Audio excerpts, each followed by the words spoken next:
Welcome back to your favorite St. Louis sports podcast, The Lounatics. I'm your host, Tyler, along with my good friend and co-host, John, and we're here to talk about the exciting and new things popping up in St. Louis sports. There's actually quite a bit to talk about that is exciting, as well as quite a bit that's a little bit sad and depressing.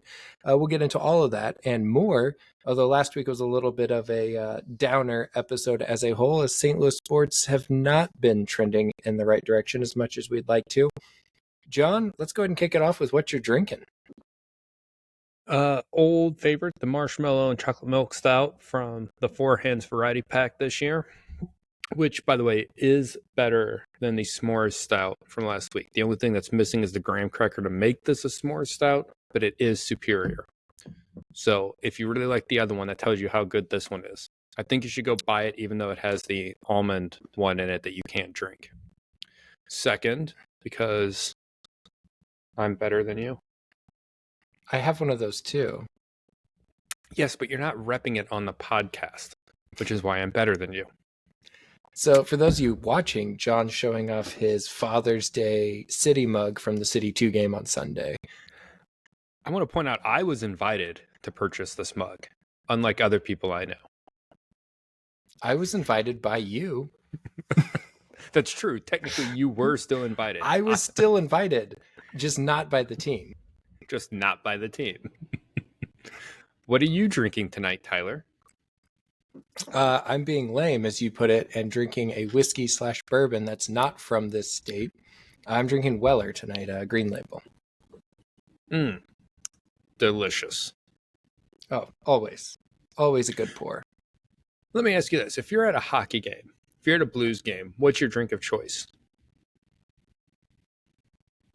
Depends on what bourbons they have and where I'm sitting and if I'm whatnot, right? Like generally, I'm just getting like a Bush or a Bud. Bush. But I like my I'm Bush obligated heavy. to do that. Yeah.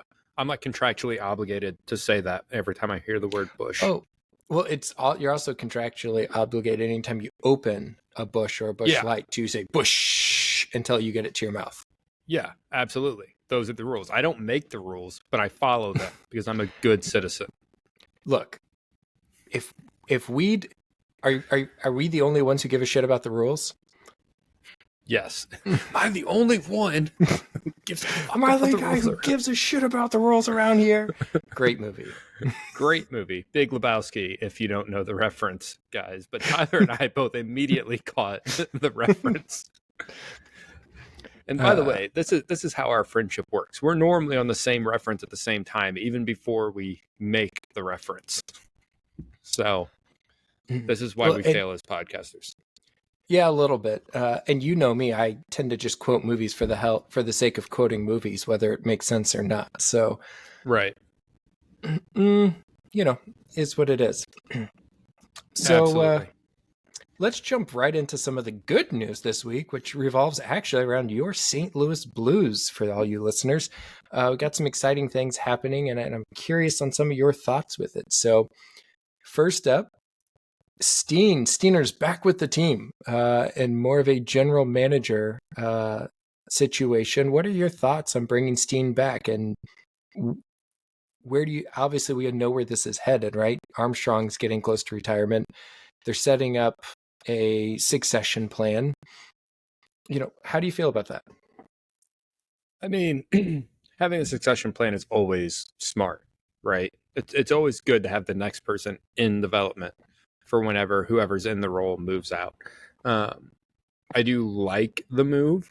One of the things I'm a little concerned about is Steen going to just become Army Junior, right? Because of the transition, right? And quote unquote training. He's going to be learning under Army. Now, that being said, Steen has never struck me as a guy who cannot think for himself, right? So I think he probably will be able to take what Army, says and think about it and then build that into his own opinion. I don't know if we're necessarily going to get that Army Junior, like I said, but that's always my concern, especially when you have a GM who over the last few years has made some moves that I would not say have always made the most sense or have always paid off for the team. So I like the move. I have some fears, but more Alex Steen is a good thing, I think, for this club. So I'm here for it. I I agree. I'm a fan of it, and he has experience in this role, right? He's been over in Europe doing this already, and he's a good guy. He understands the game better than most. He was an amazing two-way player, and realistically, if you go back and watch that 2019 club, was really the heart and soul of that club to an extent. Everyone talks about Ryan O'Reilly coming in and helping push us over the top, and Benner being that guy, right? Yeah, that's great. But the guy who was really the lifeblood of that team, and really for a lot of years, was Steiner, was kind of the the glue that held that team together. So I think it's exciting to see him come back. He's done this job a little bit, so I think to your point, he has a little bit of experience under his belt, and hopefully can learn from Army. And GMs are going to miss on things and they're going to mess up. I think Army as a whole has had a great career, but the way things are trending and stuff, I think he's struggling to maybe keep up with a little bit with the times and adjust, a la Moselak and his ability to adjust with the times. And so, I think fresh blood and fresh set of eyes is good and important, and hopefully can help push the team in the right direction. Right. And I will say one of the things I do like about this is it's not a particularly long transition, right? They have set a date for it. It will be before the 2026 season. So we have 2 more seasons of Army in charge, and then they'll transition to Steen being in charge. I think right now, Steen's job title is something like special assistant to the general manager or something like that. I would expect after that switch, that Army will be like special advisor to the GM or something like that until his contract runs out. So, I mean, it's not like this long thing where we're like, we all know it's going to be him, but no one knows when it's going to happen. We know when it'll happen. It'll be in 2 years. And I like that. Yeah, no, I agree. I think having an end date is important. This was not the only coaching and, if you will, change or front office change for the Blues. We actually brought back another former player, bringing back the Moose, bringing back Brian Elliott. And he's going to fill not quite the same role, but I think he's going to help us in the long term. So he's going to be more of a goaltending scout and development coach. So he's really going to focus on the goaltending things, almost like he's done that before. But keep an eye out, help us scout out those players, but also help develop our goalies as well, and bring those guys up to that next level. The person I really think about potentially benefiting from this, especially like off season and things going into the season, is somebody like Jake Allen. Having somebody like Brian Elliott to kind of be like, poke at him and help him develop. Benner is a finished product, right? And Allen's close, but to have somebody like Moose come in to be able to help coach him up and help him, I think it's only going to improve him. Yeah. Yeah, I 100% agree. I don't have anything to add to that. I think Moose has obviously tons of experience, right? He had like a 16-year career or something like that in the NHL. Played a ton of games. So like, this is good. This is a good sign. This is someone who I think our guys can continue to learn from and develop from. And I mean, like you said, Benner is who Benner is, but obviously it's not always going to be Benner. So I think having someone who can provide that kind of leadership and expertise is a really, really strong addition for this team. You were right on. 16 seasons. Every now and then you pull something out of your ass, and I'm impressed. So that's right. Not just the like only people news in the announced ER. today, though. Wait, what? Ooh, there you go. Not the only news announced today, though. Correct.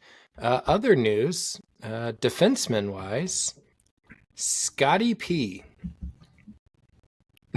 Can we coin that? Can we start calling him Scotty P? Scott Prunovich. Scotty P. TM. Trademark that. Trademarked it. It's a verbal trademark. You can't use it now. Unless you want to pay us. That's right. We'll sell you the trademark for 500 Schrute bucks. Yes. We will sell you the trademark for 500 Schrute bucks. So let us know if that's a deal you guys want to take. It's a 1-year deal for Perunovic. I think it's like 1.15 mil is what I saw this year. So it's all right. What are your initial thoughts on the deal? I think it makes sense. Perunovic hasn't truly proven that he's ready to be the guy or to be in that role. He's really modeled more of the Torrey Krug type defender, that undersized defenseman with offensive upside. And until you kind of see him fulfill it, he's not going to get a long-term contract. It's the devil, and rather than go out and try to find new defensemen, if you can bring him back on an affordable, cost-controlled deal, 1-year deal, let him prove himself, and then maybe you extend it, re-sign him at the end of this year.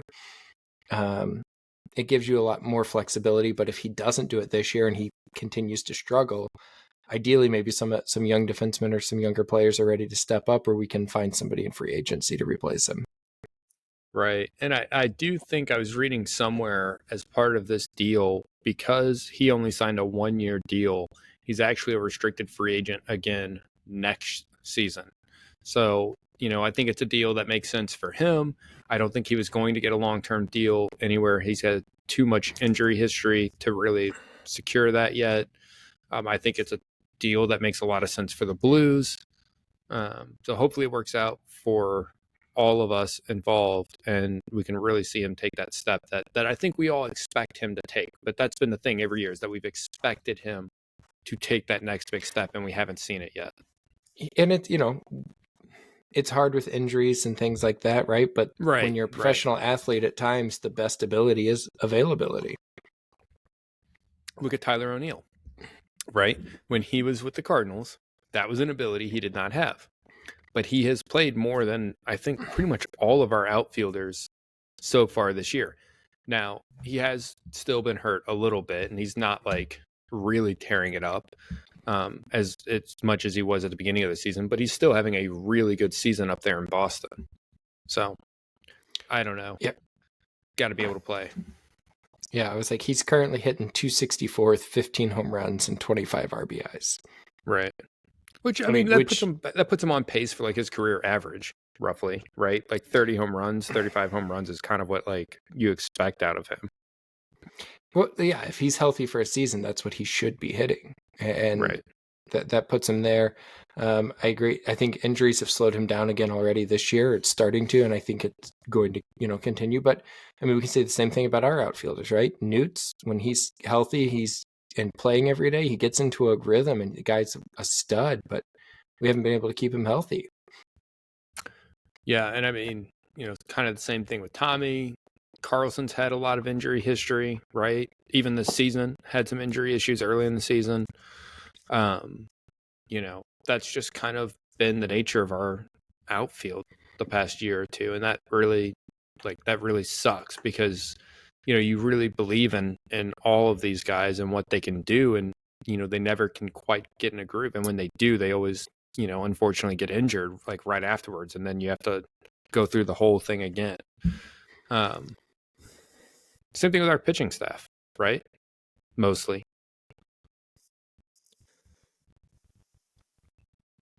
I mean, this year Steven Matz, yeah. It's right. Steven Matz for sure. Well, of this year's group, but like, I mean, Jack Flaherty was every like year we've never had healthy. Steven Matz, but yeah. But like Jack Flaherty was that way, right, for us the whole time.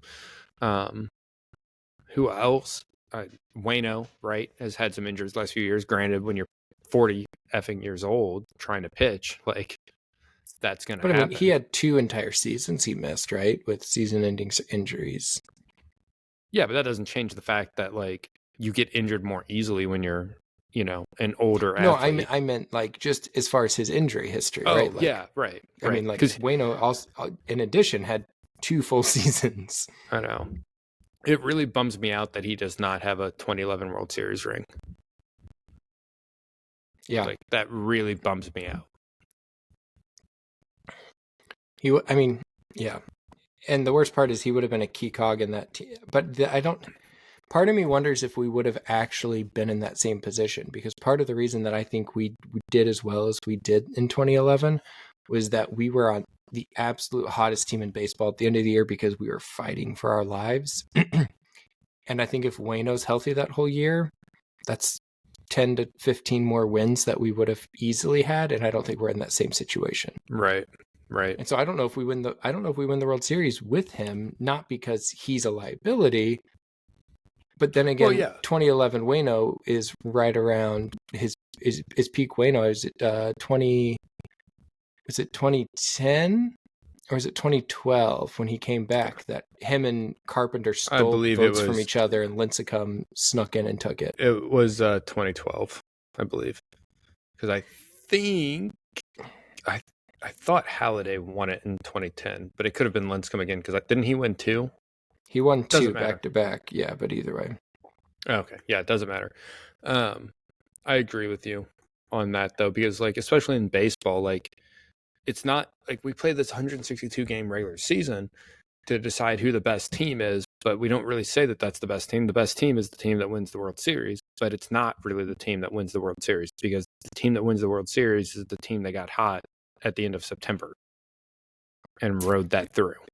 It was 2009, by the way. We were both wrong. Where they stole votes from each other? Yep. Wow. I really thought that was 2012.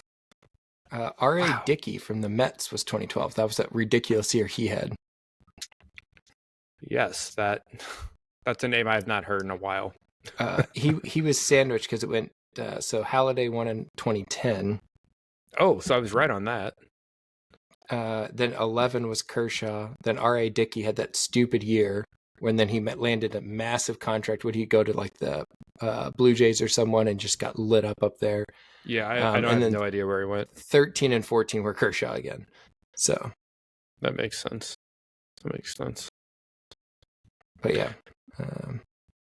Anyway, sorry. Just looking at the things. Speaking of baseball, though, now that we've like unsuccessfully transitioned into straight up baseball, the Cardinals were like after last night, like the 5th best team in the NL by record, and they were 1 game over 500. And so, like, I don't know if that means that there's like no real bottom in the NL and it's just like one giant middle, or if it means that like the quote unquote middle of the NL is trash, or if it means that the AL has just been in the top between the AL and the top of the NL are just like beating down on everyone else in the National League. I'm not sure what I think is really happening there, but we're still in it. I can tell you what I think is happening. It's probably wrong though. So I think there's more parity in Major League Baseball than there has been in quite some time. And I think there has been parity within Major League Baseball for probably like 8 to 10 years. But the problem was that that parity was hidden in the fact that some of these teams that were 500 teams were playing in crap divisions and getting all of those games. So the actual skill level and the ability of these teams, there was very evenly matched across the league. But you'd have teams like the Cardinals, the Brewers, whoever winning 95 games in any given season, winning that division because they were beating up on their division so much. And I think that's 100%. I think that's what it is. And so now that you're having to play across all the teams all the time, these teams that are more or less 500 teams are coming out and looking, and their record shows that they're 500 teams now rather than having that ability to play the Pirates 30 times a year. Right. Well, yeah, because the schedule is more balanced now. Absolutely.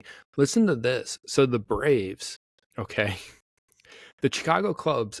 The Chicago Cubs are quite the scene. They are a Tuesday night. They are as close to winning their division as the Braves are to winning theirs or leading theirs. Okay, they're both 8 games behind. The difference is that Atlanta is 40 and 31 with a .563 winning percentage, but the Phillies are 49 and 24, and the Cubs are 4 games under 500. That's wild. That's just, oh my God. So you're telling me there's a chance? There's definitely a chance. There's a chance for any team in the National League to make the playoffs. I think the only team that's really kind of out of it is the Rockies. So they are the only team that's more than a few games away from 500. So, like, yeah, any of those teams. Oh, and the Marlins, who, of course, we lost to tonight. So, second game in a row we've gone to extra innings, by the way. yeah, I noticed that. Nothing like depleting your bullpen against one of the worst teams in the league. Well, it's not just that. Like, okay, so last night, and I listen to a lot of the games or parts of a lot of the games. I rarely get to listen to all of a game. But last night, we pulled Gray at 84 pitches, right? I've seen comments from people whose opinion I respect about baseball that have said that, Gray was looking gassed and, it was time to take him out of the game, no matter what the pitch count was. But, like, okay, you look back at, like, then 2 days ago, we had to go, like, a whole bullpen game because Palante couldn't get out of the fourth, right? And who pitched the day before Gray? I think it was Michaelis. Michaelis, who went 6 1/3, or right. He did decent. I believe it was 6 1/3. Right. Which, again, if you're getting 6+ innings out of your starter, that's good. And he only gave up 1, maybe 2 runs. So, like, 1 run against the Cubs, yeah. But after he comes out, who do we go to? Right? The big three. Like, not quite, but basically, yeah. 2 of the 3. Fernandez did get basically an inning in there, and then it was Kitchers, and then it was Helsley, and then if you look at last night, probably the same thing, right? And it's like, okay, we keep talking about how good our bullpen is. Well, no, we have 3, maybe 4 really good bullpen pitchers this year, and we're overusing them. I'm really concerned about what's going to happen to us later in the year when these arms blow out, because we're using them, almost every game, it seems like. I've had a lot of thoughts about this, and part of me wonders is if we don't throw all the innings we can on somebody like Helsley and then flip him right at the deadline before he falls off a cliff. That's so cruel, but, like, that's a big brain move. That's a big brain move, right? Use him while you got him, because when the wheels are about to fall off, we're trading his ass. That's right. Trade him when he's hot. Yeah. And, I think that's actually, like, a really good transition into City, right? Because Lutz has been wheeling and dealing, and that's about the only exciting thing about that team right now. I mean, other than the fact that we have an MLS team and we suffered for years without one, and I'm not like I'm still just thankful to have one. But other than that, right, the team has been kind of sad lately. It's been depressing. Yeah, and anybody who's followed our podcast knows my love for Celio. That was the hardest thing for me to watch this year for the team, was watching him go down. I was sitting on my couch and I jumped out of the couch because it was, like, you could see the injury, right? You could tell, right? Because, like, I think you're probably the same way. I think almost everyone who has been an athlete, when someone is down and hurt and they show the replay, like, the first place you look is, like, the joints. Where are they tangled up, and where are their joints, and where are their legs, right? And I mean, you saw his ankle stayed vertical and his leg went horizontal, right? Like, and I jumped up, and then it made my leg hurt thinking about it, and I sat back down, and I was like, okay, now I'm feeling very, very sad. Because, you talked about Steen being, the heart and soul of that team for the Blues in 2019. And I really feel like that's Celio for this team, right? There's not a lot of players that I think really inject a lot of hope in this team. I think there are better players on the team. But when I think about, like, who gives me hope, like, watching this team, and, like, who makes me happy, it's Celio, right? Like, he is a joy to watch. And it is so sucky, and that's sports, but it's so sucky that, like, this happened to him. Well, I mean, and we're talking, I know everyone he's saying, oh, you got 9-month recovery. it'll be this time next year when, if everything goes well, that he'll start subbing in and we'll start to see him again. And I this for me as a fan and as somebody who loves him as a player, makes me incredibly happy that we had already signed him to this contract extension before this injury, because that's not something he has to worry about now, right? He's got his contract extension. He's going to be making money, and now he can progress through that and focus on just recovering, getting back to the team. But it's I don't expect to see Celio being Celio until end of next season. Well, I mean, yeah, it's definitely going to be a while. I mean, it's a 9-month recovery from now. Like, that is best case scenario. March, he's done rehabbing, and then he has to relearn his touch. He has to rebuild his fitness, right? And I know you and I talked offline that there are ways that he could possibly work on his fitness, like while rehabbing, biking, possibly. I know the team has like one of those underwater treadmills to like reduce the amount of weight that's on the joint. So he could have that as an option. But like, yeah, it's not going to be like he comes back in March and he's immediately game ready. Like, there's going to be a lot after that to get him game ready. It would not surprise me if May was when we saw him make sub appearances.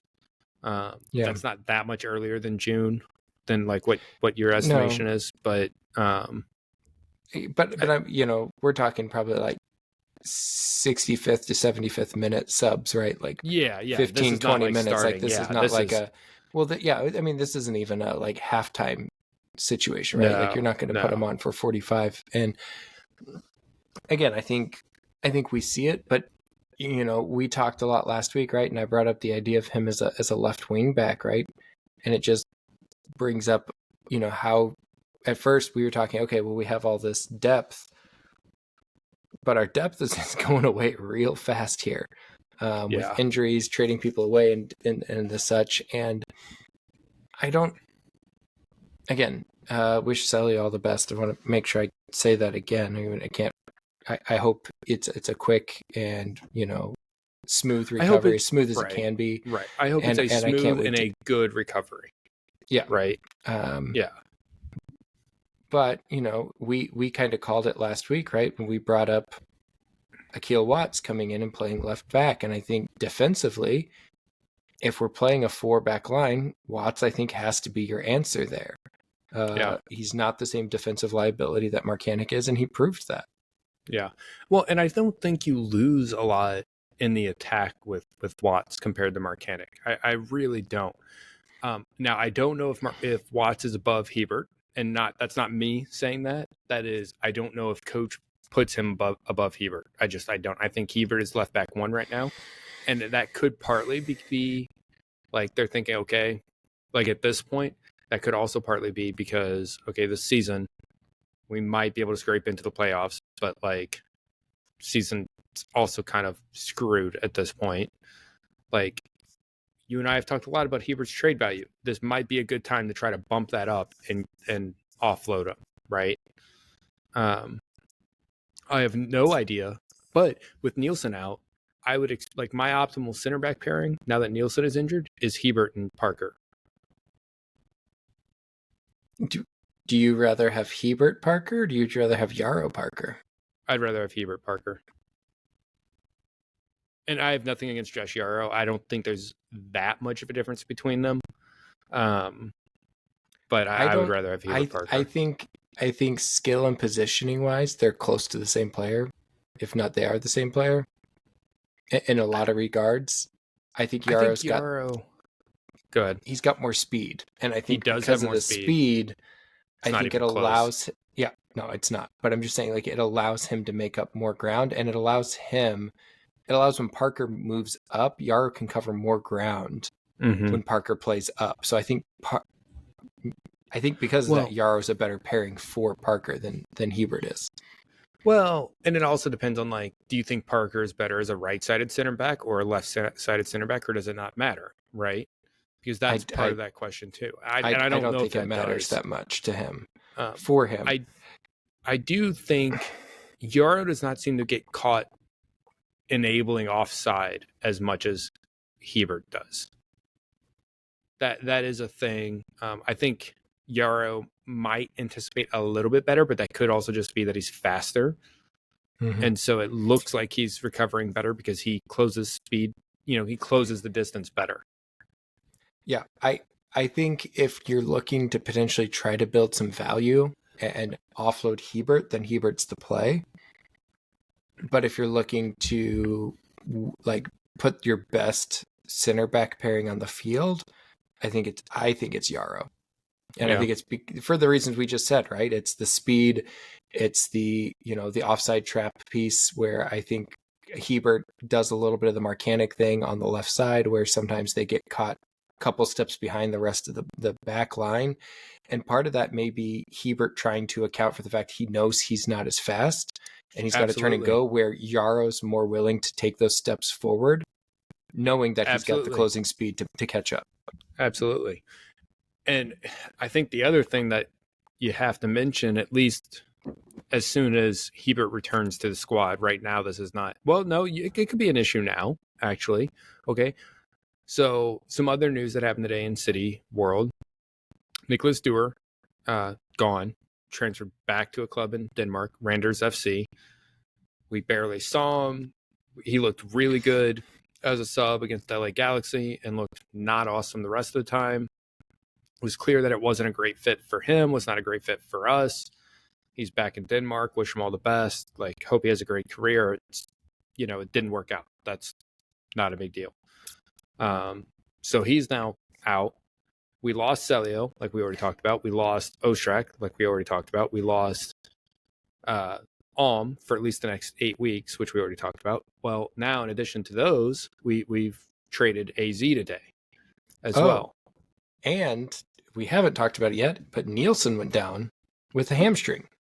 Well, that's the whole conversation we just had. I guess we didn't explicitly state it. Nielsen went down with a hamstring. We didn't state it, but yeah. Yeah. So, but the issue right now is, well, two issues. The bigger one is over a period of time is the midfield depth. We're going to come to that second. But first, what do you do about the center backs tomorrow? I'm going to hopefully post this before the game so that way people can listen to it. But Parker's out on yellow cards. Nielsen's injured. Hebert's injured. So we have no one who's a left-sided center back. National team, right? Canada national team. He's out, not due to injury. So what do you do? I think I know what they're going to do. I know what I would do. What would you do? It'd be Vincel and it'd be Yarrow. Absolutely. Which one do you put on the left? I would put Vincel wherever he's more comfortable, and I'm confident Yarrow will make up wherever. Right. I think Vincel he was on the left Sunday. Was he? Normally he's on the right for City too, but I felt like they were very... He covered so much ground both ways. He covers a ton of ground in that. There was one time I saw him in the attacking third, and I was like, the heck are you doing up there? He was all over. He was playing Dirk in midfield. So I agree. That's what I do. Obviously, you could play Jake Nerwinski at center back as well, but I think, for a guy you're trying to develop, you already kind of have, what you have in Nerwinski. I think you give this moment to Vincel. Vincel filled in earlier in the year, and he played great. He played really well. Yeah, he played really well in that game. And, we can only call him up a total of 4 times. He can only make 2 appearances in league games. His appearance earlier was in Champions Cup, so it doesn't count to that 2. It counts to the 4, but not the 2. I think we can call him up 2 more times. That rule is designed to protect guys like Jake Nowinski, right? Guys at the bottom end, the depth part of your main team roster, to give them playing time and job security. And I love Jake. Jake is Jake seems like one of the coolest guys on the team, and it kind of sucks that he is not the best player at any of his positions. But I really like Jake, and I'm not going to be upset to see Jake out there tomorrow because I want him to get playing time. I want him to play and get his opportunities because I think he deserves them. But more importantly, midfield depth. Well, your center defensive mids are fine because you have Dirk and Blom. And Watts behind them as well. Like and as, you have Watts, as available. but yeah. If you had to. So that's fine. It's when you get into, and this is going to become less of an issue after July 1st, when we get guys back with these guys can start coming to the team, right? Well, but they can't play until July 20th because the window opens July 18th. So they can train, right, but they can't play. Yeah. But getting to the team, right? I mean, that's step one. And I think it'll be, so mid-July, come League's Cup break, when we get into August, it's no longer going to be an issue, but we have to survive until then. Because, we've got Hurdle, who's potentially coming. Mm-hmm. We haven't announced it yet, but the only reason we make this move with AZ and selling Dewar to get that international spot is for Hurdle. Yeah. And for those of you who aren't aware, I mean, he was the best offensive player on the team that won Bundesliga 2 this year. Right. And, a lot of the analysts that are, we kind of hate on a lot of the analysts, but, they do know what they're talking about most of the time. He is projected to be a very good MLS player. Like, this is we still have to see what happens when he comes and he plays and all that, but he's someone who we can be excited about, especially when we've already signed Toyert. We now have 2 new attacking pieces that are clear upgrades over who we were using in those roles. And they both have very good passing stats. They both have very good attacking, like shots taken stats, setting up goals. So I think they're going to be very good pieces for us to help us unlock the attack. I'm intrigued to see formation-wise, and I know you and I have gone back and forth on this. We've talked a lot about it, but when you bring in Toyert and you bring in Hurdle, I see them playing in the middle, and that's where they've been most effective and most dangerous in their career. I can very clearly see a path where Toyert becomes the starter over Klaus if he can't regain form. Well, I mean, I could see a path where Toyert becomes the starter over Klaus in a single striker system. But I think when he comes in, we're going to go with a 2-striker system. So I think it's kind of a moot point from that regard. I wouldn't be surprised. Go ahead. I just don't love a 2-striker system with the players we have. But continue. Well, I was going to say I think that'll be a little bit easier with these people. I think what I actually think is it's going to be a 3-5-2 ultimately. Because then I think you can have Klaus and Toyert together up at the top. You can put Hartel or Hartl or however you want to pronounce it as like a central attacking midfielder. You can keep Leuven and Durkin as a double pivot in the middle. And then you can put Totland and whoever else you want on the other side. At this point. Indy, Marcanic, Watts, like probably Indy first, but like Celio, when he's healthy, as a wing back, right? And I think that all of them, Alm as a right wing back for Totland possibly, I think it logically makes sense for the majority of our players to play that formation. I think I have issues with it in that Alm is very much a right side of the field player, and he's a complete difference maker. Yeah. But you can't. Do you really not want to have Totland and Alm? Do you only want to have one of them on the field at a time? I mean, well, that's where I struggle. Here's the other formation that I thought of, which would be a 4-4-2, and you could do it as a diamond. You could do it as more of like a flat 4-4-2. Hartel does have experience as a left mid, but I think he's been most successful as a central mid from what I've looked at for his stats. What I've looked at is that he's spent a lot of his career outside, and when they moved him into the middle, his career took off because that's where his style is better suited. Right. So Which I want makes to me keep also him. think about like the Celio conversations you and I have had, where you keep saying you want to see Yeah, Celio, you wanted to see Celio in the middle, and I'm like, yeah, yeah. I mean, like, I feel like he'd be You can a see hurdle why. type. Yeah. Yeah, yeah, yeah. But if he goes out wide, there are ways to bring him centrally in possession. You bring a fullback up to occupy the space that he's in, right? And then he moves central, and then you kind of get that. Because, and you, if you watch City now, we don't use the same formation when we're off the ball than when we have the ball, right? The formation does change if you pay attention to it. So like it's not unimaginable that they could do something like that. You could also do like a 4-4-2 diamond. And if I have Alm as a right mid and Leuven as a left mid, I'm not so worried about Leuven being on the left side, because like every time we did the diamond before, they just the opposing team just shifted the ball to the side opposite Leuven and completely removed him from the game. But if you're shifting the ball to Rasmus Alm, well, he's going to sprint at you with the ball, and you're not going to, once you close it, he's just going to pass it off to Totland or Toyer or Hartel. I Like, think that I get what you, and I think that's great. I think because we don't have clear, we only have, in my mind, two, maybe three players that you can start at striker confidently. You've got Leuven, or not Leuven, sorry. You've got Klaus. Sorry, my mind's still on you're Leuven fine. I getting know back what you into mean. midfield. No, I got you. But you've got Klaus. You've got Toyert coming in, and potentially Big Sam. Yes. So you have three solid people that could be quote unquote strikers. In my mind, where you have the most depth is still going, not right this instant. We'll get back to right this instant in a minute.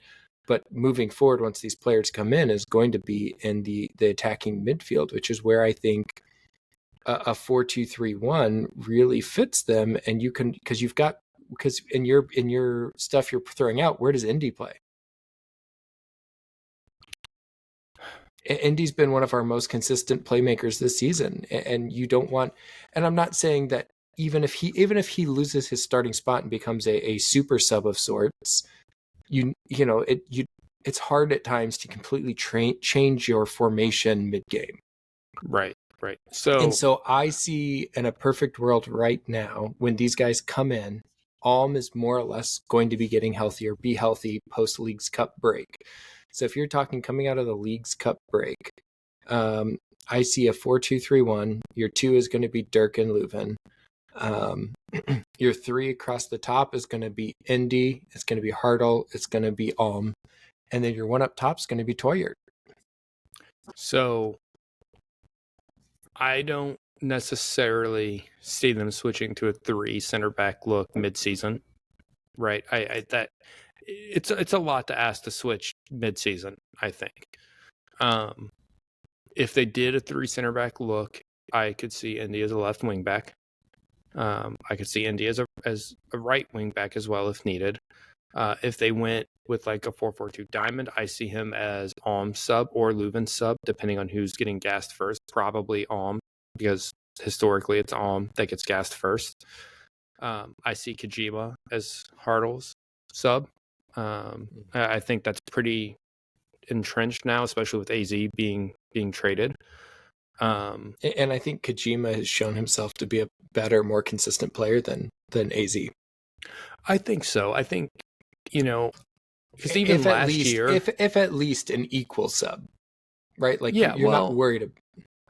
My thing about like AZ last year is he had some really good moments in transition, but when we had the ball, I don't think he necessarily did anything. Like, I think he was exactly who we saw this year. I think we have less transition moments this year than we had last year. Whereas Kojima, now that we are, being kind of forced to have the ball a little bit more because teams are knowing that that's kind of how you have beaten us. I think Kojima makes the better pass more often, and I don't know who's more technically skilled, but I think Kojima seems more composed in game time than AZ does. Kojima's more composed on the ball. He looks less spastic, and he looks more controlled, and where he wants to go, knows where he wants to go. The other thing I would say is Kojima's work rate is off the charts. Intense. intense. And he's smart too about which Yes. direction he's pressing, where he's pressing from. Like he's a very cognitive player. Yeah. I'm I trying could to think of watch the that. right word here. I could watch his highlights from the Miami game like every day for the rest of my life. 70-yard run to put pressure on freaking Leo Messi, right? Mm-hmm. Pick the ball off Busquets. Like, come on. Like, Yeah. Oh, I mean, living the it's dream. huge, absolutely. But so again, when we get there, I think it'll be interesting to see what happens. I think if Klaus regains his form, that changes everything. And then I think you're right. You go to a 2-striker look. But if Klaus hasn't regained form, I can't warrant putting the guy who keeps skying the ball 20 rows deep into the stands up there with Toyert, because I can't trust him to put the ball on frame. And Yeah. I like Klaus, and I love Klaus. You and I, this. Well, I love Klaus as a player, but he it's almost like he's got the yips right now. Well, and I don't disagree with that, because I actually fully agree with that. But I am hoping that you try it with both of them and with Hartle on the field, because my hope is when you have such other dangerous attacking players like in that same portion of the field, that they will understand the spacing better, and it will, like, together they can create space for each other that Klaus by himself isn't able to get right now. And Hurdle's ability to maybe feed them the ball, or Toyer to feed it to Klaus. Like, I'm hoping that he can find better positions to take these shots from, and maybe not have to, take awkward shots, not have to like feel rushed to take it and then sky it. Like, that's I my think hope. it's more of I think it has to be the rushed thing more than, because he's had plenty of one-on-one opportunities, or like he's had some really, I mean, like, you're never going to have just a, hey, here's you with just the goalie and pick your spot and put it there. And he has even had a few of those and still hasn't put it away. And so to me, they're not a lot of those. There's been a couple of those. And I just wonder if there's a way to, again, if he regains form, or if he looks like he's on the verge of regaining form, he's putting the ball on frame, 100% do a 2-striker look. If he's not, when they come back, if we're borderline and we actually want to have a chance to make the playoffs and that's the goal, he may have to sit for a little bit until he can be ready to go. And it's not going to be fun, and he's not going to like it, but we'll see what happens. Well, and the other thing that I want to say about it is, at least a handful of times, more than 2 times, maybe less than 5, but like, the keeper we've faced against has ended up winning goalkeeper of the week, right? Like, the starting goalkeeper of the week.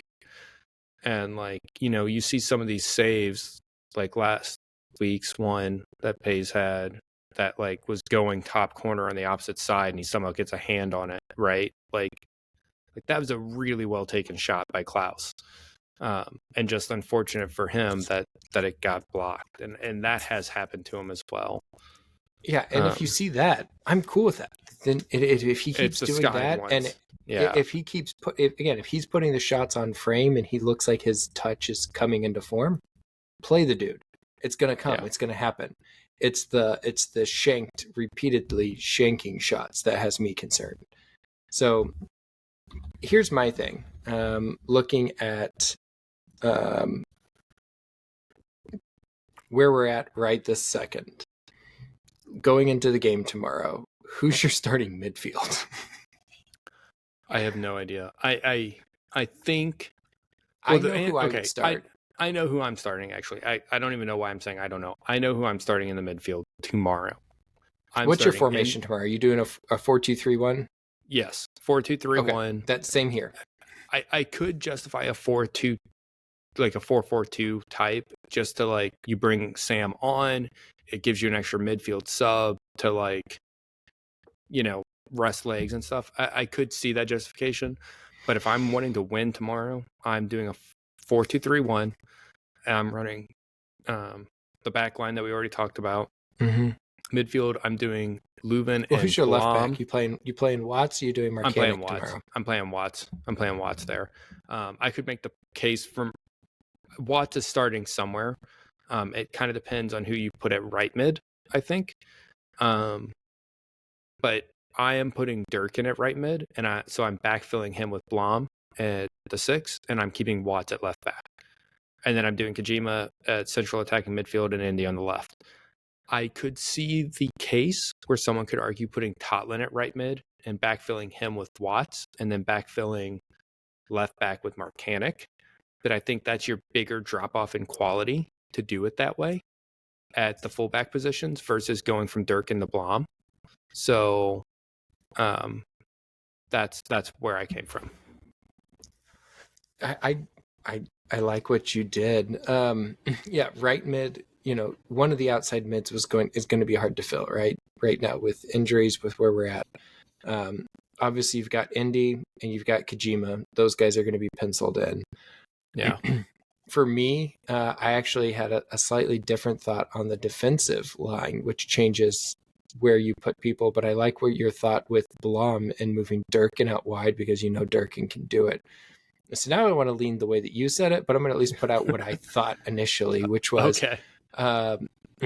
you put Yarrow on the right, you put Vincel on the left with Watts on the left, or wherever Vincel's he's comfortable on the right, put him on the right. You put Nerwinski out wide on the right. You haven't seen a lot of Nurk this year, but he can do it. He's shown he can do it time and time again in his career. Yeah. You put Nerwinski on the right, and you move Totlin to the right. Midfield, right attacking midfielder. But I like the Durkin idea better. Yeah. And I agonized over that a lot. And I also thought, okay, if I move Totland up to right mid and I keep Watts at left back, do I go Nerwinski at right back, or do I go Blom at right back? Especially if Nerwinski, and granted, because Nerwinski could also be the center back, right? Mm-hmm. And it's like, okay, I want to keep the back line as consistent as I can right now, which means Totlin and Watts at the fullbacks, and Yarrow and whoever as the other center back. So the reason that I initially thought Totland as the right mid, because was he would that kill. Well, one, he would kill it up there, but two, if Nerwinski's struggling, you can drop Totland back to right mid and bring in Blom and push Durkin up or whatever, right? Like you have some flexibility there with your subs if Nerwinski's on the right and you push Totland up. But with neither of your starting center backs in, I don't know if I want to push Totland up that far. Yeah, I want to keep the back line consistent for this one. The other question I have for you, so Klein can appear in one more game, okay? Or he could be, I think LAFC did this earlier this year. You can sign from City 2 direct to the first team outside of the transfer window. So we could potentially sign him to a first team contract, or they can also possibly recall Miguel Perez from Birmingham Legion. And I don't see a way for us to get 2 Leagues Cup without doing one of those moves. Because, a lot of our subs are attackers or attacking based. We really need the depth there. And I don't see how we can get all the way there. We have, I think, 7 or 8 games left in the next month. So I don't know. I'm trying to think, who else do we have that we have on first team contracts? Like I was trying to think of for midfielders, just in general. Well, okay, so Tyson Pierce has a first team contract, but is loaned to City 2 for the year. Mm-hmm. And you have Caden Glover, obviously. But other than that, we've listed pretty much everyone that's healthy that's on a first team contract. Like their name has been said this month. Is McSorley on a first team? Nope. I couldn't remember if he managed to land the first team or not coming out of camp. No. So, and if you look at the City 2 guys, of the guys who play midfield, or at least attacking midfield, I should say, only Johnny Klein and Mackay Joyner are really possibly first team quality to help bridge you, and that gets you 3 games of like playing time. So that's not enough. McSorley is a striker, Glover's a striker. Pierce, if you recalled him or you did a short-term loan up, I don't even know if you can when you full season loaned him, but irrelevant. I think they've been using him mostly as a right back, which is what we saw on Sunday. Mm-hmm. I think he was a midfielder before that, but I think they see him as a right back. So I don't, and he's like the normal height for an adult male, but he's small. Like when you look at him, he kind of looks small. So I don't know. I don't think he's an option. Here's somebody you could call up for a couple of games too if you wanted to patch things over with Klein. What about Kuzain? Oh yeah, I think Kuzain could probably do it. That gets you 5 games. You could also possibly Carson Locker, I think, is on a City 2 contract, so like he's a possibility. I bring up Kuzain because you and I were talking about how much it looked like. It's like, we had this conversation. It's watching City 2. It's like, it's so obvious Kuzain is a step ahead of all these City 2 guys. Yeah. We haven't loaned him out yet. What if we call him up? We get a couple games where he plays 15, 20-minute sub appearances, and then we loan him out somewhere, USL, to actually get the playing time and development he needs. Well, next year that may be what the plan is for him, right? But yeah, this year he's on a City 2 contract, so he could make 2 appearances. I don't know. It's a complicated thing. He's the only other player that I could think of that like clearly I feel like could hold his own for, as a sub at the MLS level. Yeah. Kuzain, Joyner, McSorley, Vincel. I did not see much of Benitez, who was like our kind of highly touted defensive midfielder they signed from Colombia. Well, Brazil, but he's Colombian earlier this year. But yeah, I would agree with you. Yeah, he was so much better than everyone else out there. But that's also the problem with City 2, where like you kind of get the sense that, and I think Miguel Perez fell into this, where people are just so much better athletes at that time that like they're not really becoming better soccer players. They're just bigger and stronger and faster or play harder than everyone else on the field, right? Like, say what you want about Perez. He normally plays really intense, like way more intense than anyone else that we watched at City 2 on Sunday, right?